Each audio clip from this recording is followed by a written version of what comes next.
Before history is written, it's played. Before it's frozen in time, it's fought one shift at a time. Before it's etched in silver, it's carved in ice. What happens next will last forever. The Stanley Cup Final on ABC and ESPN Plus begins Saturday. I am Madison Timmons. I'm Chris Soucy. And we're paranormal specialists who live in the most haunted city on earth, Savannah, Georgia. Every day is Halloween in our line of work, so join us as we spin true tales of haunts, murders, and disturbing Savannah history.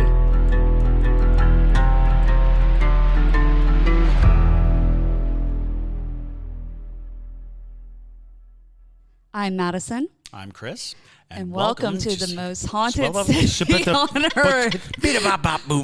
Hello, and welcome back to another episode of the most haunted city on earth. My name is Madison Timmons. And I'm Chris Soucy. And I'm Chitlins. Chitlins? Yep. Ew. Chitlins today. Chitlins? Yep. Although that would be a cute dog name. Aww. That would be a cute name. Chitlins. Not Cracklins. Cracklins? Is that? Are you Cracklins? Oh, yeah. Yeah. Pork cracklins. Yeah. But Cracklins and chitlins. yeah. I don't know. All right. Well, JP's in a mood, apparently, as always. But hey, welcome, y'all. We are going to be doing a deep dive, well, part one deep dive into Waverly Hills Sanatorium. Ooh. Or Debria likes to edit my voice, Waverly Hills. That's so true. She's gonna do that now. She's gonna be cutting this. She's like, I'm gonna do that right now. Yes. Waverly, Waverly, Waverly. Hills, hills, hills. Oh no, y'all are giving her way too much stuff. Monster truck motorama. Honestly, I feel like they would do that. We're going to turn Waverly Hills into a giant mud pit. Not far off. Don't worry about it. You'll learn more about why I say that's not too far off. Yeah. Bring it. Yes. But why are we going through Waverly Hills? Yes. Like, why are we doing a part 1 and 2? So we are going to Waverly Hills in Louisville, Kentucky on April Waverly Hills. Waverly, Waverly, Waverly. On April 24th. Yes, we're bringing the Ghost Brothers with us. Yep. And we are going to scour that entire massive building for hours in the middle of the night. So Facts. Yeah. Yes, we're going to be doing that. And so, of course, before we do these investigations, we always do a deep dive. This one is going to be a two-parter. So the first part is going to be the history of Waverly Hills, because as most of y'all know, before you go into an investigation, if you are going to do research, it does help to know the history of a property and kind of what it's been through to know what type of spirits you might be encountering. Outside of the spirits that people do encounter, because as y'all know, in investigations, sometimes we encounter things that we're like, I've never heard of you, but that's cool. That works. Yeah. And a lot of people died on this property, so it is not impossible that we are going to encounter something. Tens of thousands. Yeah. Close to 70,000, right? Yep. Or something to that effect. Yeah. There's a lot of speculation. Variation. Right? Yeah. There's Yeah, a I was lot of going to say, speculation. the numbers are fudge-worthy. Wonky. Yeah. Because obviously the care was not top-notch. Yeah. Yeah, that's the thing is, like usually when you're doing research on these haunted properties, you're relying on locals who have an interest in the property, who write books or they write absolutely. articles. The Conjuring House spoiled us a little bit, I would say, because Andrea Perron took the time to write her entire life story. This 3 full books. Yeah, exactly. And so it's like, that is not the case for most places. So a lot of it is, especially for places that would have been during a time period where medical documents were not well kept or recorded, or they didn't want to record how much was going on. Or they were destroyed in fires, or Exactly. just turned to mush in boxes, and especially institutionalized things, because before computers, the way that they stored records was just putting them in cabinets and putting them in file boxes. and paper is not as resilient as you might think. Exactly. You leave a bunch of paper in the humid South. You're probably going to find yourself, with a year mush. later it's gone. Yeah. Exactly. Yeah. Oh, 100%. Yeah, and so it's important to note that some of these things are varying in details just because there are various sources from local historians to locals who have heard stories that have been passed down to them, all sorts of things. So we'll just preface with that. But nonetheless, there's a lot of interesting history with the property in general. But yes, so before we get into it, though, when we do go to Waverly Hills, we are going to be live streaming for the Parajunkies. We're live streaming right now. We are live streaming right now for the Parajunkies. We have lots of Parajunkies watching this live. And for those of you who are listening after the fact, you missed out on the live because the live is so full of life. Full of life. Full of life. Yes, we do a new segment called The Fix, basically, where for 15 to 30 minutes or so before we start recording, we live stream with the Parajunkies, and we talk about spooky things, and we talk about TikToks that we've seen that are creepy. We show my phone getting thrown off the mantle in my house. We by a ghost. And ghost content you can't get anywhere else. Exactly. So we do The Fix. So we just finished doing The Fix before we filmed this. But, and then for the Ultra Parajunkies on the 21st, we're going to be doing the Detox. Detox. Where we have a custom drink being made for us as a recipe. And we're going to send it out to the Ultra Parajunkies as a cocktail or mocktail version, whichever you prefer, whatever you're into. And then we'll have a little happy hour on the 21st. It'll be on Zoom. It'll be on Zoom, so we can get to know the Ultra Parajunkies a bit more. Oh, yeah. But yeah, and so when we're at Waverly Hills, so we are going to be live streaming as much as we humanly can, depending on Wi-Fi and signal and things like that. Because something else we learned with the Conjuring House is that Wi-Fi is not always reliable. No. Especially in old buildings, in basements of old buildings, very solidly built in very remote, areas. So, yeah, as long as we have signal, we will be live streaming. And we're probably going to be doing a new thing where we leave the Parajunkies in a room by themselves for like an hour. That's cool. And see what happens. So that'll be fun. Yeah, it's like you guys are investigating with us. So, more eyes, the better, right? Yeah. Absolutely. But yeah, let's get into the history, though. Alex Machado said, Gravedigger made an appearance from your monster truck. Yes. Gravedigger. That's so funny. Oh, boy. That's so funny. All right. I just thought that was hilarious. That is super funny. But yeah, so we're going to kick it off with a little quote. So according to a parapsychologist named Mike Flicker, the land where Waverly Hills Sanatorium sits has been haunted before there was ever a structure. He says the river Indians used to call this the Spirit Woods, and they would tell travelers never go through the Spirit Woods. Okay. So that's a good start, right? Yeah, real good start. And which makes me wonder if we should do some investigating on the outside of the property too and see what happens. Yeah. Just like with the Conjuring House, where weird things happened outside of the safety of the structure. But Waverly Hills started as a totally different concept. Basically, in 1883, Major Thomas Hayes would purchase the land located on Pages Lane and originally name it the Hayes Family Home. Soon after building the home, Major Hayes would realize that there were no local schools that his daughters could attend, which was not uncommon for the time, because for a long time, women were not allowed to attend public schools because they were seen as homemakers. So they were supposed to stay at home and learn how to cook and clean and do tasks like that, while boys went to school to, eventually take on a career of some sort. But Major Hayes was not about that. He was a progressive man. So he said, my daughters are going to be educated ladies. And so instead of just sitting around twiddling his thumbs, he said, I'm going to have a one-room schoolhouse built on the property. Oh, wow. Okay. He would then hire a woman named Lizzie Lee Harris, which is the most Southern name ever. Lizzie Lee. Lizzie Lee Harris. Lizzie Lee Harris. to be the teacher of the small private school of just the Hayes kids. That is a very small private school. Yes. Of course, the school had to have a name, and since Miss Harris had an appreciation for the Waverly novels, Waverly spelled Waverley novels, written by Sir Walter Scott. She suggested they name the building after them. An interesting thing about the Waverly novels, I didn't actually realize that's where they got the name, but the interesting thing about the Waverly novels is they're not a bunch of novels about Waverly or Waverly-like things. They're considered to be a part of a series, but they actually don't connect to each other. Really? The only reason they're called the Waverly novels was the very first one was called Waverly. But Walter Scott didn't want his name on it, so he used a pseudonym. And every book that he didn't want his name on, the name was by the author of Waverly. Wow. So they became a series of books called the Waverly.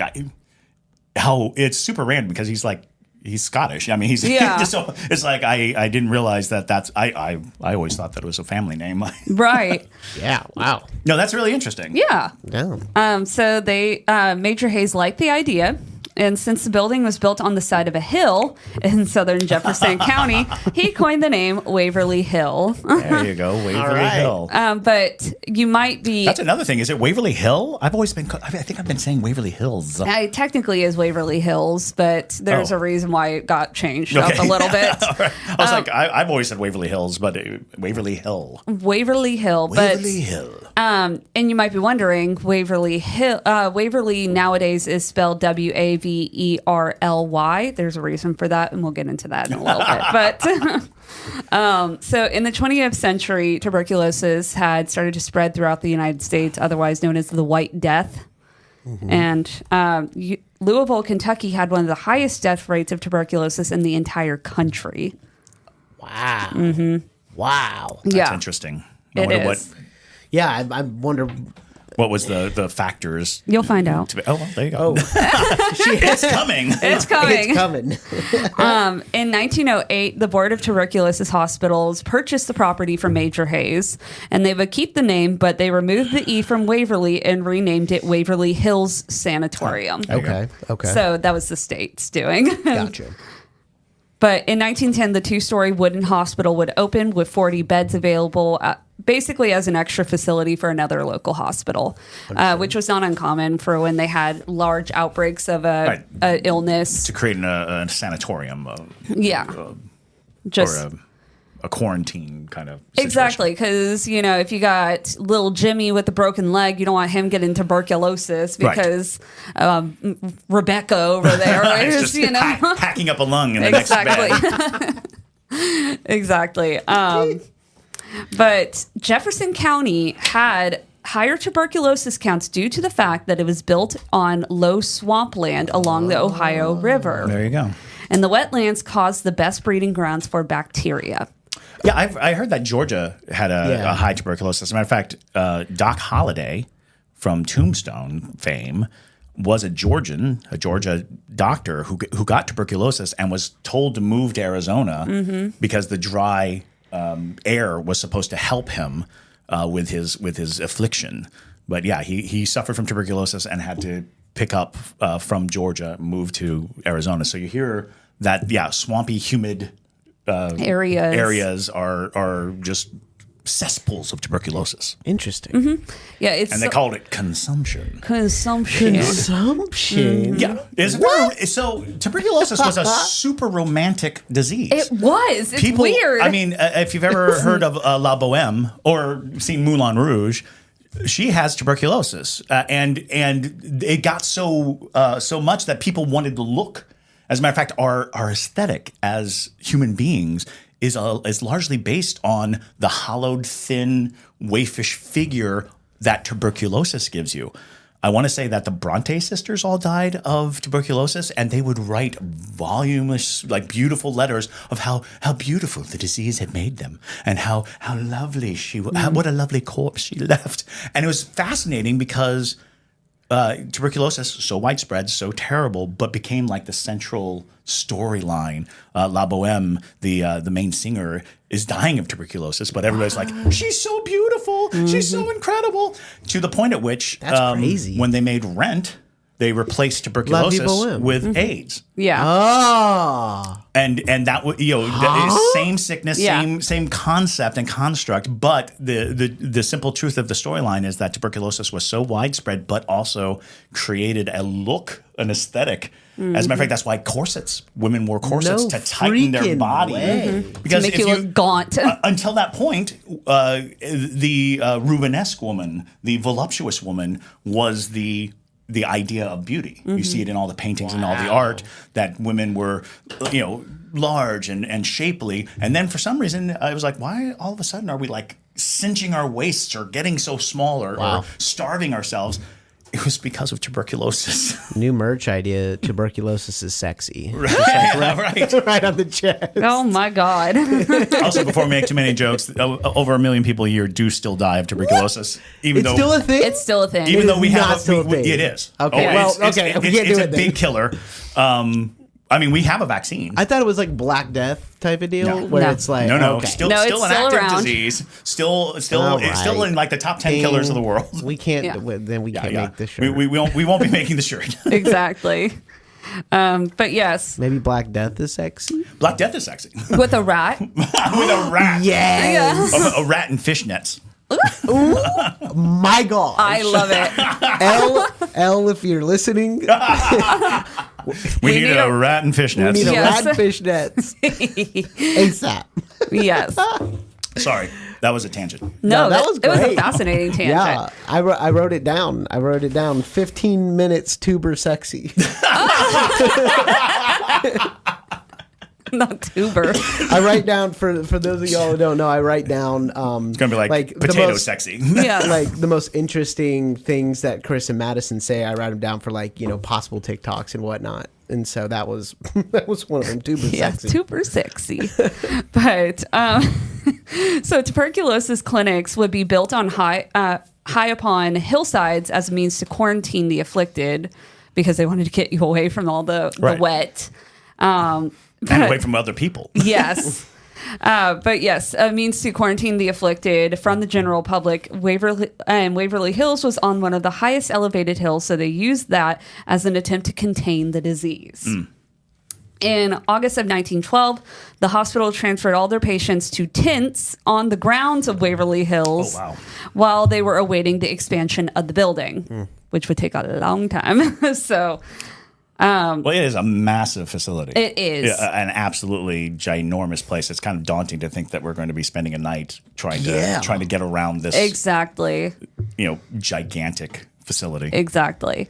And they were building open air enclosures that allowed fresh air and sunlight to come through in the hopes that it would relieve patients of pain and keeping them in a confined area that would prevent the spread of the disease.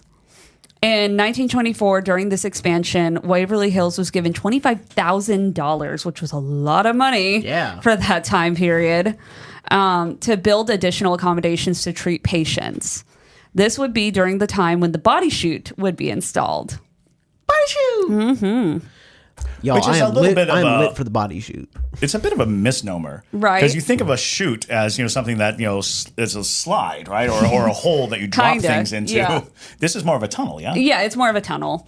And this would allow staff to transport the dead underground rather than rolling them in front of others that were already fearing for their own fate from the disease. We've got something similar here in Savannah, the morgue tunnels, the same notion, and I think yellow fever was what prompted a lot of the moving the bodies underground to keep the public from panicking Right. at the sheer volume of death that was occurring. Exactly. Well, and especially when you've got people that are like, I am dying from this and that's going to be me. Like, that's not going to help anybody. Nobody wants to see what's coming. Exactly. And 2 years later, on October 17th, 1926, the construction was finished and it included a new children's wing that held about 50 additional beds and then also room for 40 more adult patient beds. Waverly Hills was considered to be the most advanced tuberculosis hospital in the world, which is saying a lot. It is so unfortunate that our concept of advanced science is always so woefully, like in retrospect, you're like, oh gosh, That was advanced. that was as advanced as it got. Yeah, right. Although, because studies were still new on the disease, most of the patients received treatments that were more akin to them being like guinea pigs. Yeah. Dang. Yeah. And the best treatment for tuberculosis at the time was thought to be plenty of nutritious foods and lots of rest, which I think was them just hopeful thinking. Yeah, right. Just chill. Just chill for a You'll little be bit. fine. And so, but there were some experiments that were conducted in search of the cure. Patients' lungs were exposed to ultraviolet light to try and stop the spread of bacteria. How? I know. What? Yes. Their lungs are on the inside. They stick an ultraviolet light down their throat? Well, I think they cut them open and they were like, "Ning." No. Yikes. And this is done in what was called a sunroom or a solarium. Oh. They're actually using the sun. They're exposing the lungs to sunlight. Yes. So they're just flaying them open and saying, the sun will take care of this. Well, what's going to take care of the huge wounds we just put on the body? Or it would occur on the roof or on open porches So of there's the hospital. no safe place to walk in that building because Yes. they probably used it to do horrific surgeries. Oh, yeah. Well, one of the other ways was they would chain people to the walls and they would cut them open like a goat and let them bleed out, trying to get the bad blood out, like bloodletting. So they're still bloodletting at this point. And Yeah. I can't imagine that anesthesia was a really solid thing. You know, Right. They probably ethered them, right? You know, Probably. And so, yeah, that means there's not a lot of pain management. Yeah. There's not a lot of, so these are people suffering, absolutely abjectly suffering on top of a very painful disease to begin with. Exactly. Because tuberculosis just rips your lungs apart. Ugh. I couldn't make my joke because I couldn't fit in there, but bleat out. Bleat. They were bleeding, Oh, bleat, bleating like a out goat. like a They goat. were bleat out. Boo. Boo. It's so bad. Fresh air was also thought to be a possible cure. You know, Why not? why not? So patients were often placed in front of huge windows or on porches. You see that in a lot of tuberculosis sanatoriums is a big winding porch. Yes. And they would just line them up and sit them out on the porch to get that clean air. Exactly. No matter what season, though, insert the Insert. photo. Snow. Yep. There were photos, including this one that JT is inserting, of patients in chairs receiving the treatment while literally covered in snow. Wow. That can't help. No. Nuts. They're like, let it freeze out. You know? He didn't die of tuberculosis. It was pneumonia. Right. Exactly. He died Goodness. of severe frostbite, but not Goodness tuberculosis. gracious. Well, yeah, it's like... We call it a win. Exactly. Other treatments included one called pneumothorax. Oh, God. Where balloons were surgically implanted into the lungs and then filled with air to expand them. Lord. Because they were hoping that would give more air to the to the lungs. So, like, people have been tortured here. Yes. Oh, absolutely. Like this is bad They're energy. medical experiments, basically. Yes. Trying to progress the cure for Yes, racing for a tuberculosis. cure. And they were using such physical measures. That's a big thing. They weren't relying on a medical, medicine. They were doing all these physical things, cutting them open, implanting things, Jeez. exposing their lungs to sunlight. All of these things in today's thought process, just horrific. Yeah. Right. Just horrific to think about, because on top of everything else, we keep coming back to the fact that they did not have really good pain management. Yeah. No. They're So like- anything they did had the trauma of the action on top of the trauma of the disease. Exactly. It makes me think, should we take the bone saw with us to maybe... I have a surgical set that would be more Triggering. more in line, because we actually have a saw that a friend sent me from a farmhouse that he believed was used as a tool of amputation, but it is a butcher. It's for meat. It's for cutting through a cow bone. But because the surgical saws would break with such regularity, oftentimes field surgeons would be using items like this, and he believed that that's what was happening on his property. Interesting. Fun times. Yeah. Okay, so yeah, bring the surgical set just to, I don't know. Yeah, see what happens. Yeah. There's one ghost in particular that we'll talk about that I think might be a little bit more Responsive to volatile towards that. But we'll talk about that in the next episode.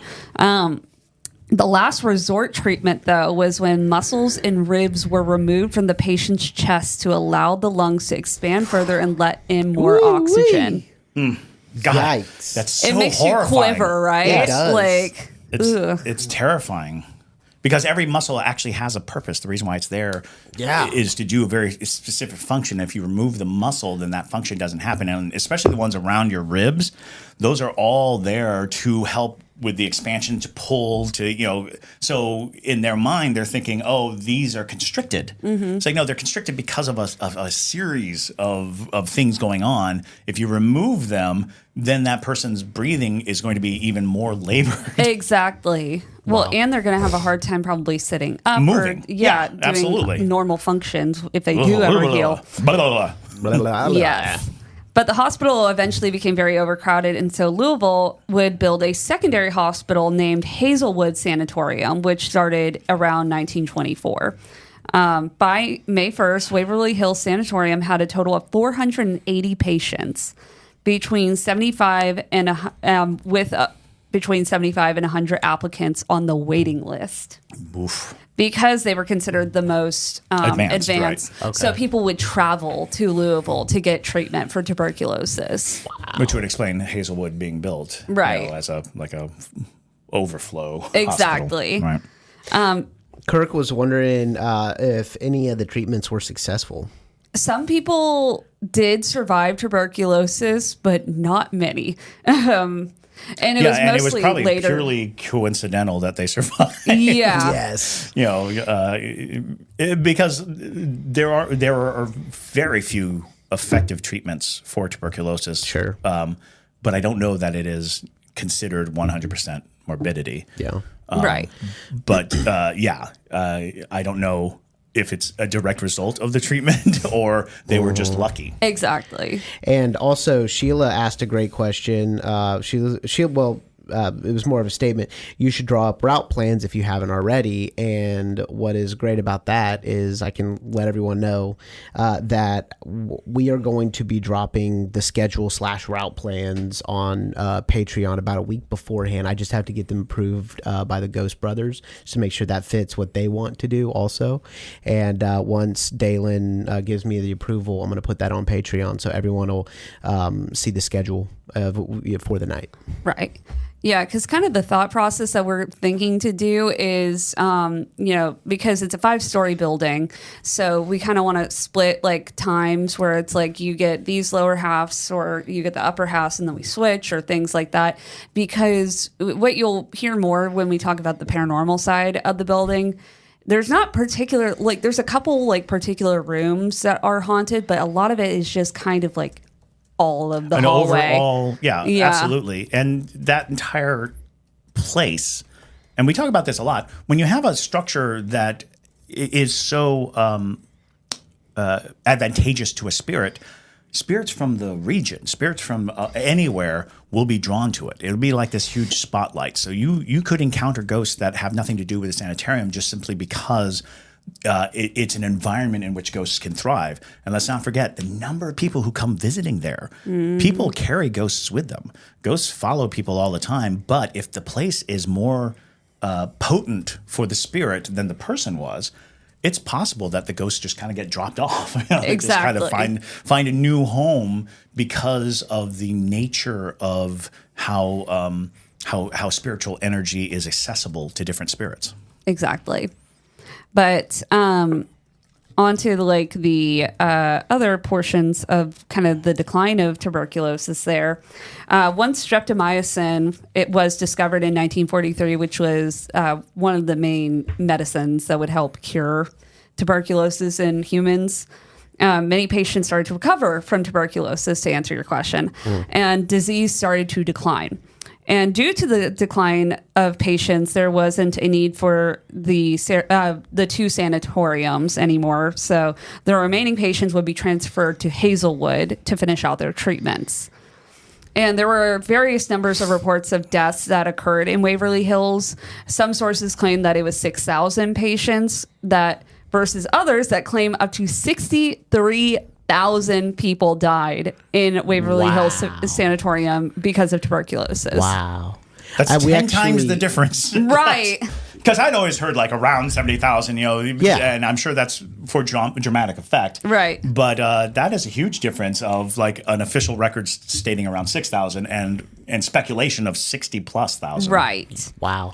One of our parajunkies, Lexi, she posted or commented, as a nurse, TB is still a very scary disease that's difficult to treat. It requires several different medications, even if it's dormant and not actively causing harm to the host. Mm-hmm. Yeah. Wow.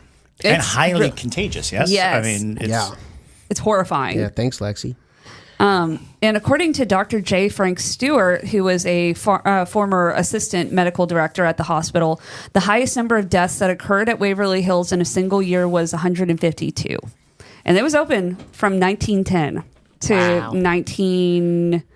1943-ish. So that's a lot. It's a lot of dead people. It's a lot of dead people.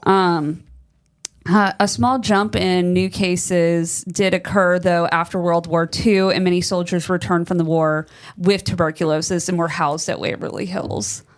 So they did have a small little stint where they were actively a TB hospital again. But in 1961, the hospital would be turned into a geriatric hospital called Woodhaven Geriatric Sanatorium because there was a cure for TB and no longer a use for the building.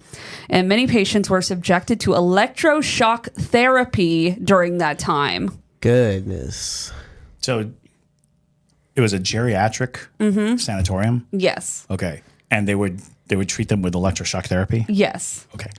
Just putting all the ducks in a row. Yes. That is correct. That is what happened. And because of this, the state came in and shut it down for neglect and abuse around 1982. Wow. From the 60s to the 80s? Yes. It was a geriatric hospital. So there's a good deal of death occurring there during that period of time because geriatric hospitals, of course, are oftentimes end-of-life care anyway. And then you add the aggravation of electroshock therapy. And I would imagine that they probably also practice things like lobotomies and other drastic measures of behavioral control. Because if you're doing electroshock therapy, I guess you're treating mentally. That's the vibe I'm getting. Yeah. Because you don't use electroshock therapy on any illness, right, outside of a mental disability. Mm-hmm. Yeah, I'm blown away by how many ways people have died in this place. Right. And it almost reminds me. I made this point the other day, Maddie. It's kind of like a mini Savannah. It's like what we say about why Savannah's the most haunted city on earth is because of how many people. It's worse than Savannah. Died. Yeah, because it's more concentrated. Well, not even that. The residents of Savannah didn't spend all day worrying about the death rate, or they weren't exposed to the idea that they were going to die this manner, they weren't being tormented and tortured, and they weren't suffering. There's something about this place that is already like writing out this prescription of no pun intended there, pure dread. This idea that these people spent every day, all day, listening to the wailing and the moaning and the crying of their fellow patients, being subjected to all kinds of experiments and painful, remedies. And now we're like, oh, that's all day, every day. Exactly. It was an all day, everyday thing. So we're not even talking necessarily about death. We're talking about the emotional stain on this building. Exactly. And when we get into the body chute, just a little side tangent about the body chute so that you guys kind of know what it is. Because like Chris was saying, a lot of people would assume by the name body chute that it's just like a hole, like Sweeney Todd style. Like, you know, That's exactly what I was thinking. It's like, oh, he's dead. Joint. Down into the basement. But it is not. So some patients were able to leave Waverly Hills through the front door. But that is if they survived the treatments or the disease. Most patients, though, left through the body chute. It was an enclosed tunnel for the dead that led from the hospital to the railroad tracks at the bottom of the hill. And it utilized a motorized rail and cable system, and the bodies were lowered from the hospital in secret to the waiting shuttles. That's wild. And doctors and staff thought the use of this tunnel would benefit the patients not only for their physical health, but their mental health, because they did not want patients to see just how many people were dying. Yeah. When I saw the body chute for the first time on TV, watching Zach Bagans go down it, first thing I thought was, I really need to bring my Heelys. No, God, no. Because would that not be the best? So, a long time, I did ghost tours in downtown Savannah, and I always wanted to have Heelys on so that in the middle of a story, I could just like glide over to someone.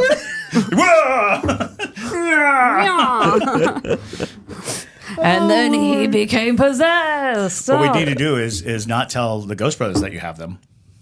And then just somewhere in the middle of the night, just have you swoon by and just scream. That's great. That is good. That's really good. So that was just a little side tangent so that y'all know about the body chute. But back to kind of the last bit of the outline up into the more modern era of Waverly Hills was the various owners of it after it was a hospital. Okay.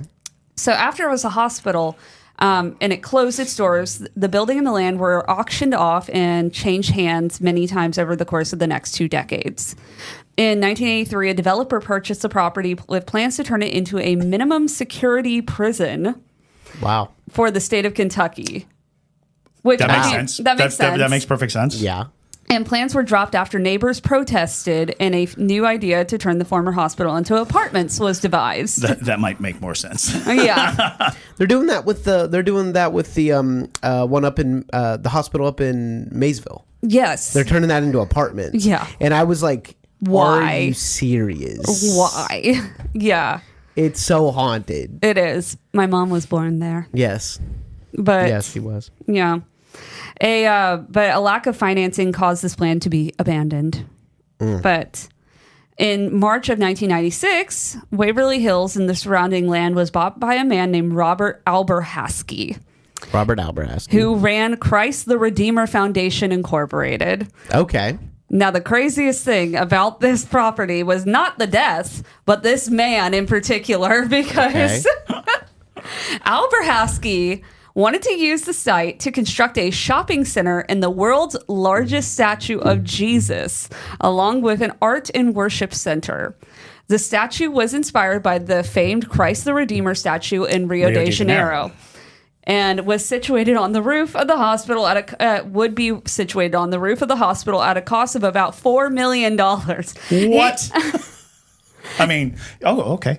He wanted to put the world's largest Jesus on top of a old tuberculosis hospital. America. I like the statement, world's largest Jesus.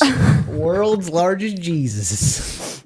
Come on down to Route 6 and see the world's largest Jesus. I was about to say, that's a Texas thing if I had ever heard it.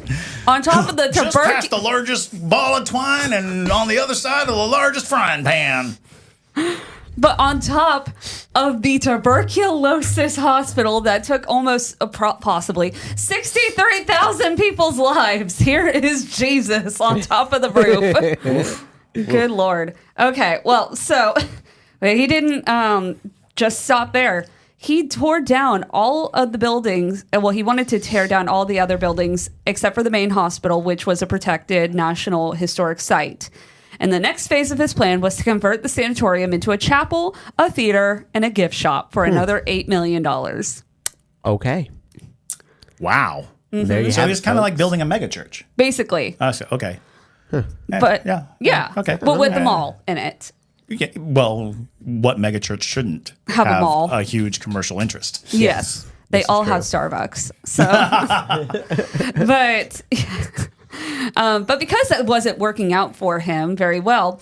His $12 million plan? So the way he tried to get around this, he then tried to get the building condemned so that he could tear it all down. Right, that makes sense. And so he allowed vandals to come in and start, poking around, basically. Wow. Condition of haunting number 573.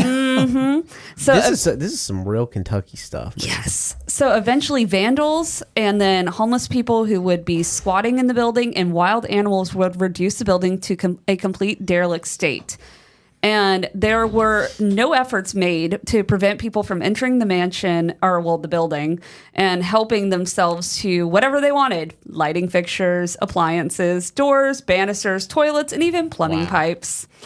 And the interior was further ruined by water damage from leaks in the roof and failed gutters. Yeah, that man still continued to try to fundraise during all of this, and he only made $3,000. 3,000 Yes. of his proposed $12 million plan. He could have made more money if he just put a tip jar in front of the building. Seriously. And so Come see the amazing Waverly Hills. with all the squatters. $10 tip jar.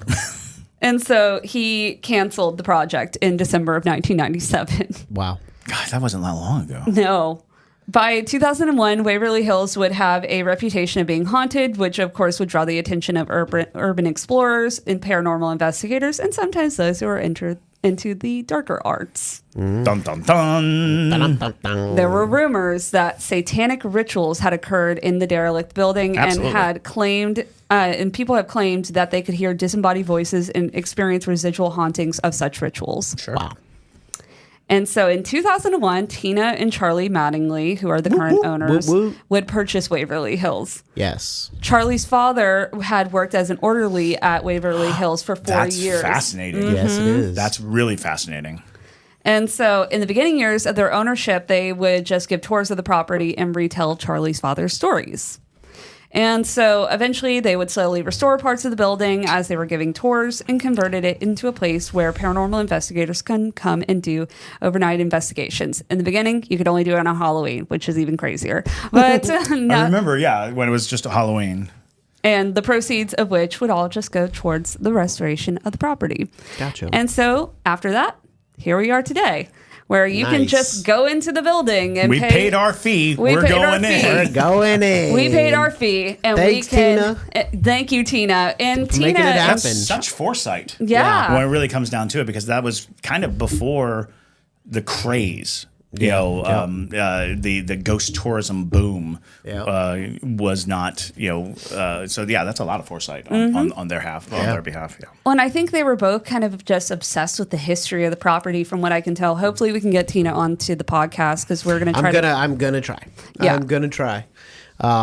She's a busy lady, but I'm going to try. From what I've read about Tina, I have not talked to her personally. JT's been the one communicating with her. From what I've read, though, Tina's not a big fan of ghosts, which I think is hilarious. That is.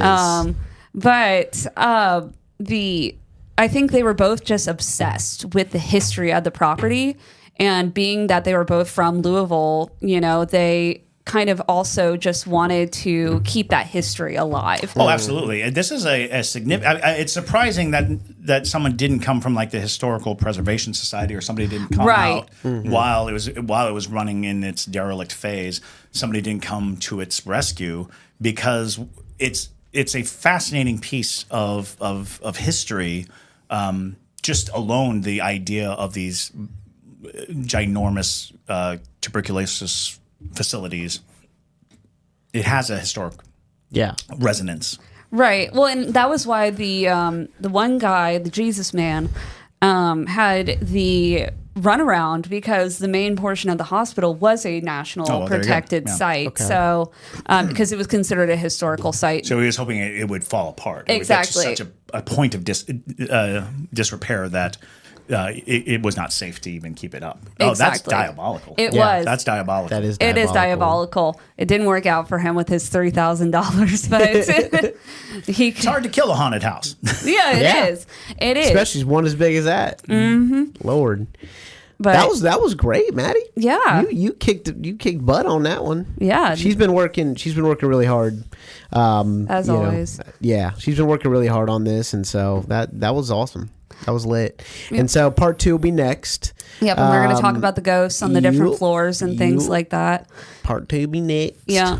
And so, we're going to hopefully have Tina on for that episode, or at least for a portion of the episode. It'll probably be next Saturday. So y'all listen to it this Saturday, and it'll be a week from today. Exactly. So thank you guys so much for listening to today's episode. I hope that got you a little bit ready to at least hear about some of the ghosts that we might encounter while we're there.